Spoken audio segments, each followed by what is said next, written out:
Hi, I'm JJ. Welcome back.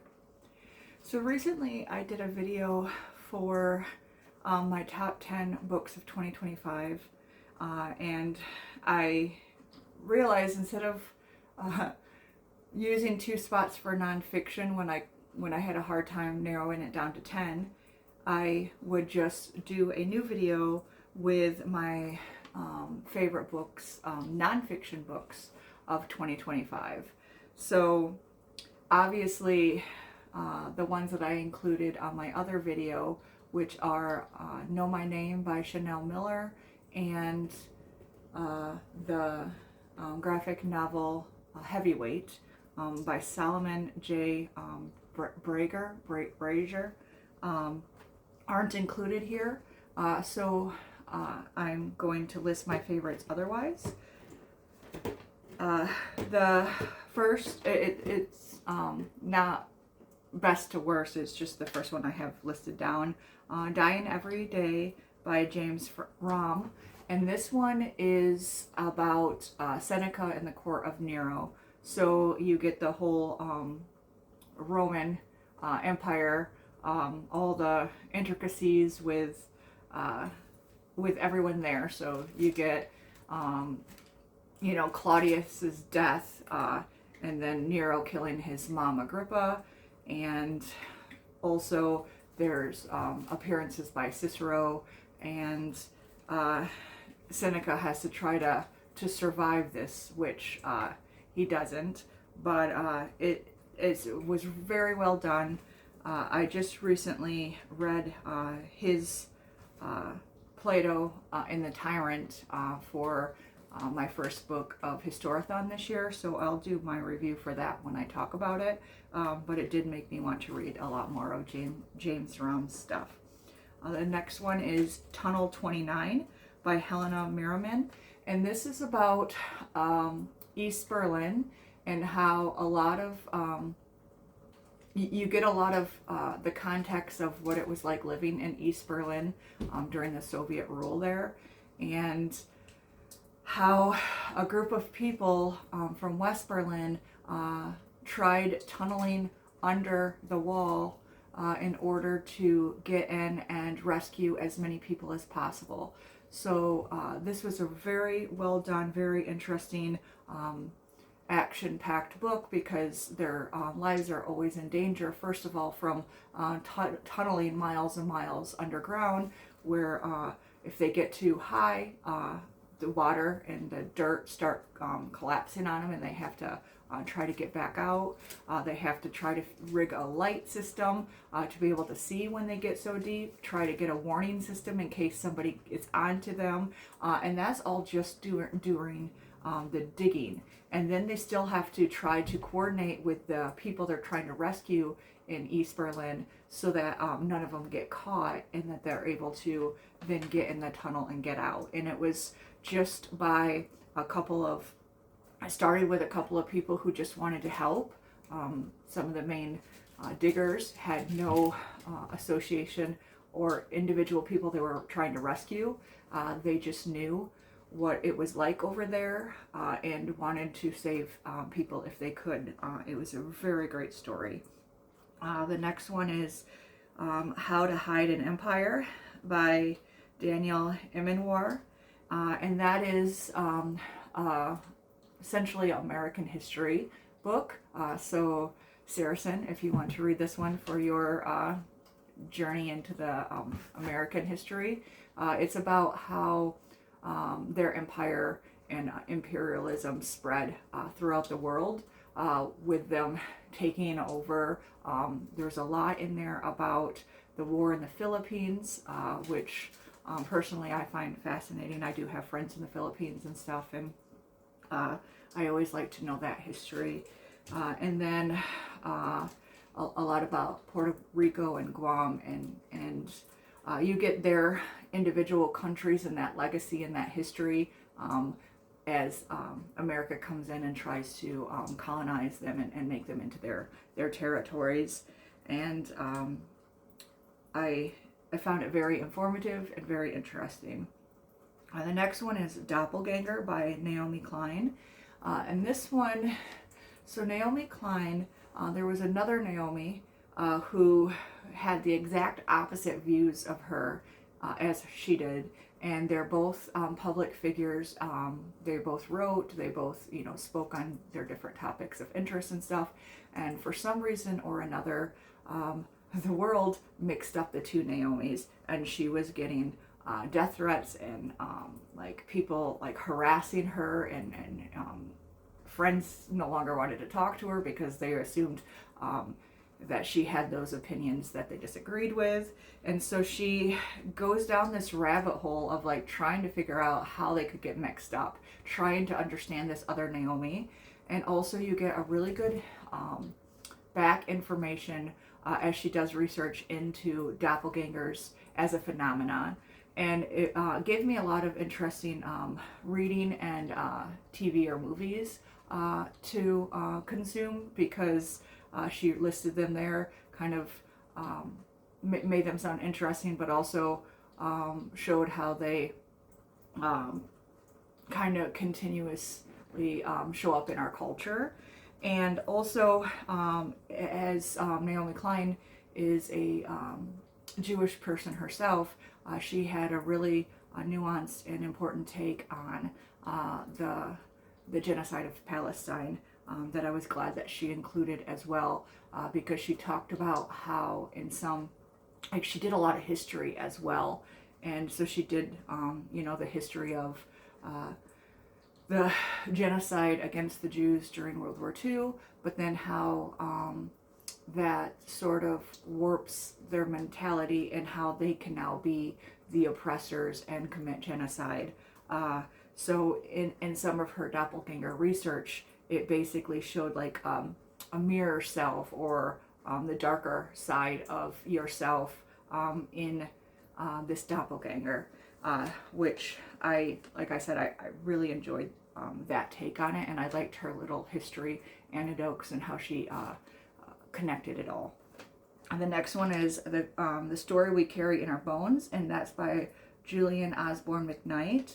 I really have made a foray into Irish history over the past year, and this one was Irish history, but as well as Irish American history, and knowing what the Irish endured when they came here to the United States.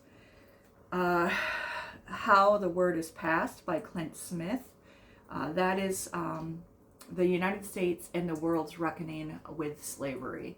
And so it talks about different institutions and stuff. A jail that used to be like plantation and stuff. You get different plantations, and it's a reckoning of our forefathers who were slavers, who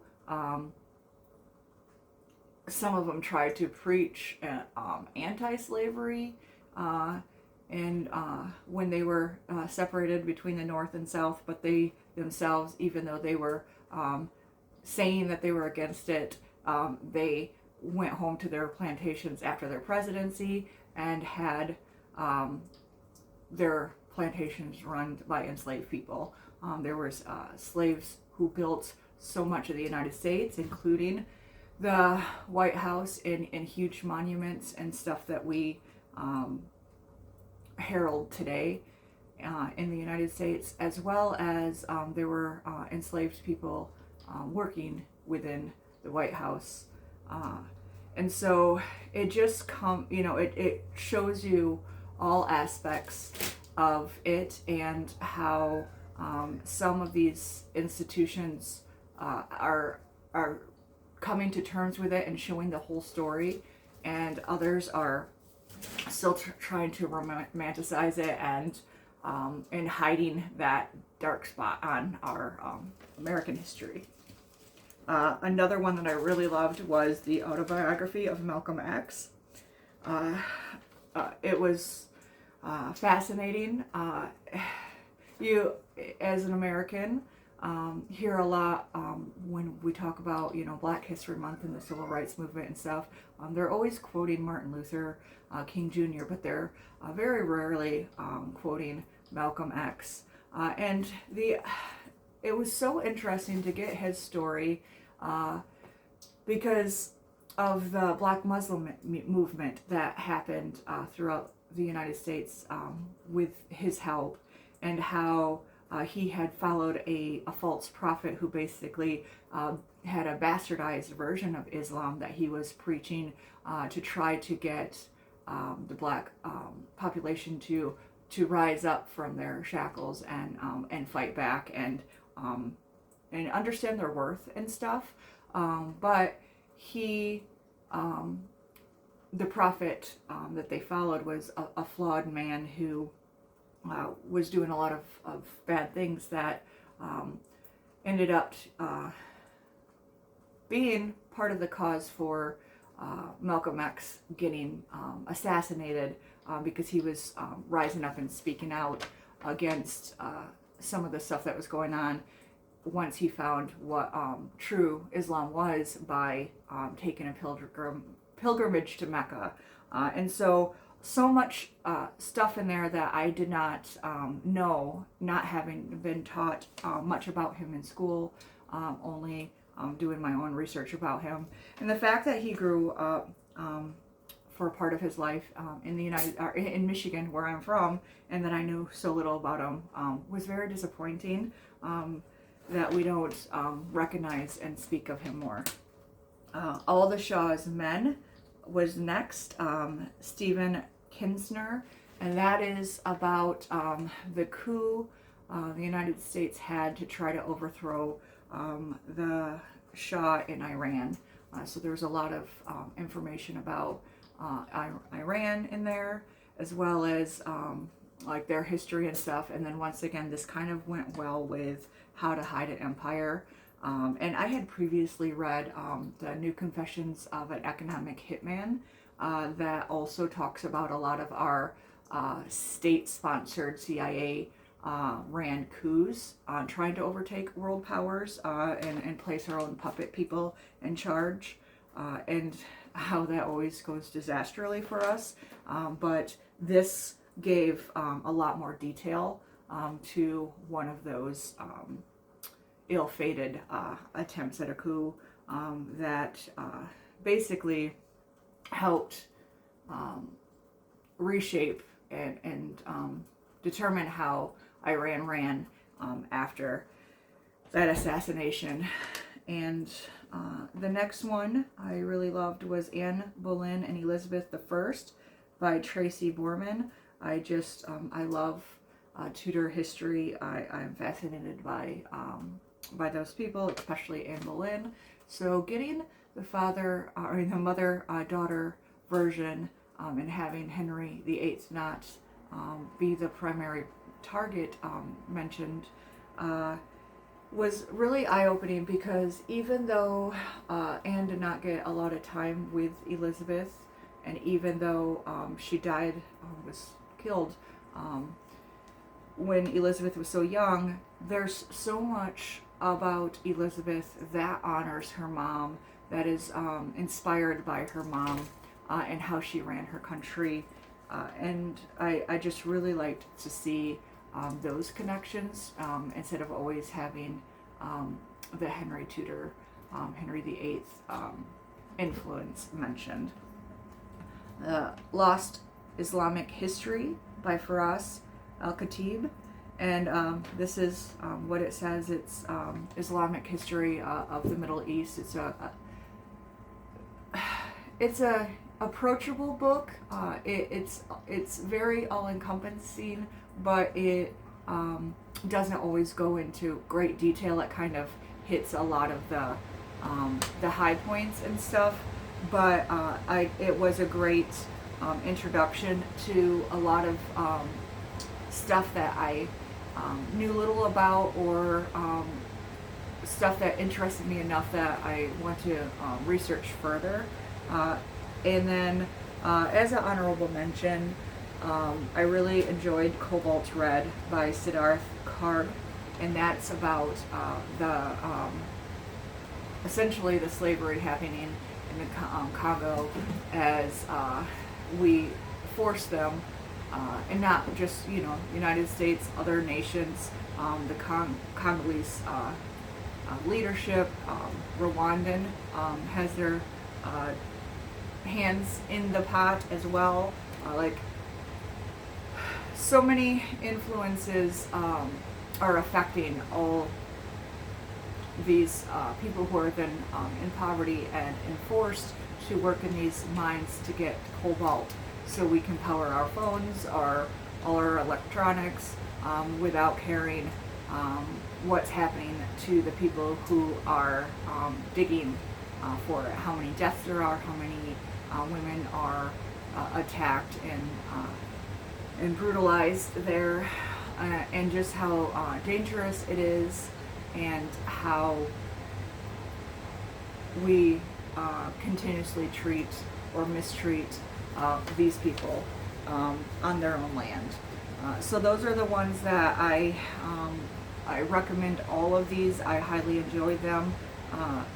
It's hard to say enjoy when some of the subject matter was difficult, but for all of them, I think about them constantly, or I did all throughout last year, and it either made me understand a lot more about how the world is, and as well as gave me jumping off points on what to read next, what things I'm interested in and want to explore further.